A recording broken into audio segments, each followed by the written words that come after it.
It's been quite some time since Nintendo released a home console, the last one being the Nintendo Wii U. After a bit over 4 years, they returned to the home console market, striking back with full force.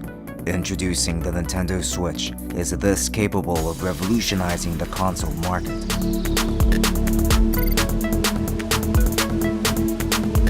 Let's begin with an unboxing. When you open up the lid, you get the console itself along with the two included Joy-Cons. The Switch comes in a tablet form factor, arriving at 6.2 inches. Once you pop off the top lid, you find the rest of the accessories. Here's the included HDMI cable to connect the Switch dock to a TV, followed by the AC adapter with the USB-C tip.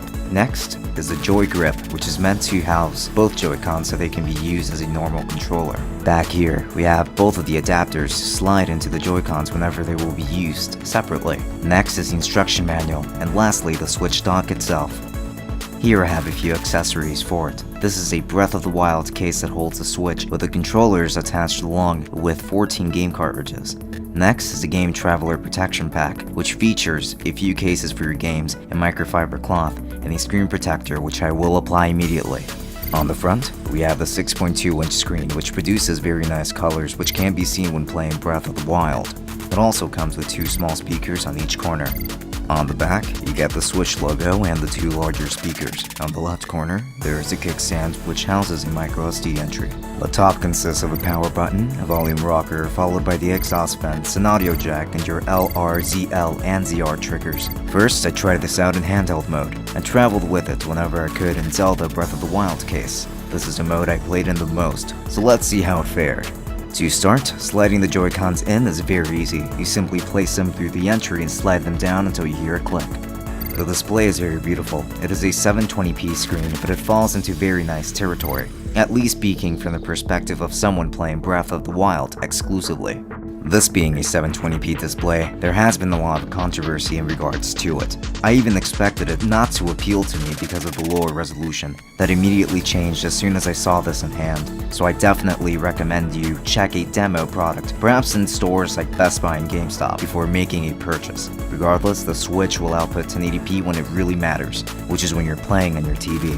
This is a touchscreen, so you get more than one option for navigation. You can slide and tap with it like you would a normal tablet. The Switch's screen is surprisingly responsive. The home screen is pretty empty right now, with only the Game Store and Nintendo News to access, as well as some simple setting. Gaming performance was beyond my expectations, playing Breath of the Wild with such ease and smoothness, which I never expected from a Nintendo system. Using this in handheld mode was a pleasure. It's not so big that it looks weird in public, and it's not so big that it is uncomfortable to play with. The controllers felt responsive enough, and despite it being larger than most handheld consoles, I never got tired of holding it up even for hours. Now, we wanted to sit the Switch on a table and test it in tabletop mode.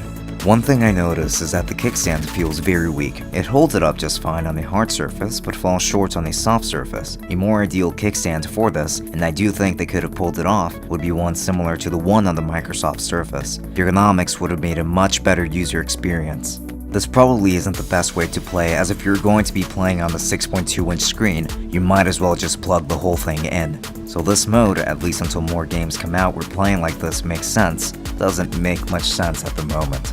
Now, it's time to switch things up and push this console to its fullest potential.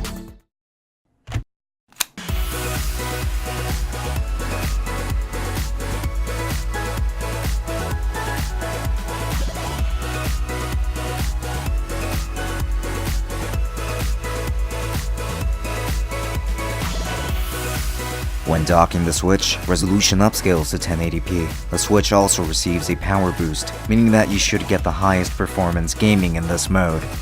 Playing with the Joy Grip and the Switch docked now feels like you're truly playing on a home console. The grip itself is surprisingly comfortable, though not as weighted as I would like it to be. The controllers worked fine, and having the buttons off axis makes sense to me coming from an Xbox controller. Playing Breath of the Wild in a larger display definitely feels different. Performance was just about the same as it was in handheld, but there was definitely a noticeable drop in frames per second. This was seen even when engaging in battle, though it wasn't so frequent. It seems to stutter very occasionally, but that issue is still there. Playing on a larger display was still pretty comfortable. The controller as it was definitely contributed to a good experience because of its ergonomics. I can definitely see this as a fun way of enjoying the Switch, but the latency in comparison to handheld mode is definitely something else to keep in mind. Now that I have spent so much time praising the Switch, it's time to talk about my complaints. There are arguably 3 different modes in which you could use a Switch. The worst experience for me was when it was set on a table with just the joy grip. The display feels too small to play any games when putting a distance that is even as far as just a few inches away. It wasn't optimal for me, but Nicholas actually enjoyed playing in this mode, so your experience may vary. Docking the Switch did allow for a better experience, but latency from the television was still an issue, and sometimes the upscaling to 1080p would cause the game to stutter occasionally. Something like this is supposed to be able to handle the games thrown at it, especially one that was released with Breath of the Wild, so this is a pretty big disappointment in my opinion. So, this is where I come to peace with this product. The Nintendo Switch is absolutely a great concept that can change the way some manufacturers approach the way consoles are made. If it does end up changing anything in the industry, it won't be until more games are released for it. The issues that many, and I mean many users have had with it, get resolved, such as screen glitching and so on. So what I'm trying to say is that this won't become a solid recommendation until Nintendo addresses these issues and more games are released. When that day comes, I will be more than happy to recommend it. For more content, make sure to subscribe to our channel as we upload tech videos like this one regularly. For links to the Nintendo Switch and all of its accessories I mentioned, you'll find those in the description. This has been Francisco from Tech Summit. Thank you for watching and I will be seeing you all later. Enjoy!